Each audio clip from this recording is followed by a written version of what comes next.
আমি বড় কোনো বক্তাও নই, অনেক বড় হারিয়ে নেই এমনটাও নই, ভাষার সৌন্দর্য তত একটা নাই, সুন্দর করে ওয়াজ নসিহত তেমন করতে জানি না।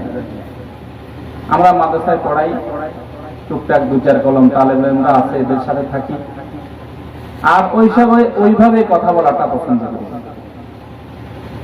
এজন্য আমি খুতবার মধ্যে যে আয়াতগুলি এবং হাদিসগুলি পড়েছি, এর আলোকে যদি আল্লাহ তাআলা মেহেরবানি করেন, দয়া করেন, তৌফিক দান করেন, আপনাদের দোয়া থাকে, দু চারটি কথা আপনাদের সাথে আলোচনা করার চেষ্টা করব।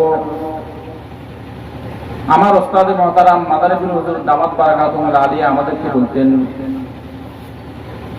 যে বাবারা, আমরা হইলাম চুঙ্গার মতো, যারা কলনেওয়ালা তারা হইল চুঙ্গা, অর্থাৎ হরণ, মাইকের হরণ আছে না, এই হরণের মতো। এই মাউথের মধ্যে যদি আওয়াজ করেনেওয়ালা আওয়াজ না করে, ওই মাইকের থেকে কিছু বাইর হইবে নাকি? কিছু বাইর হবে না। ঠিক তেমনি ভাবে আল্লাহ পাক রব্বুল আলামিন যদি কিছু বের না করেন, বলার তৌফিক না দেন, হাজার চেষ্টা করলেও কিছু বলা সম্ভব না।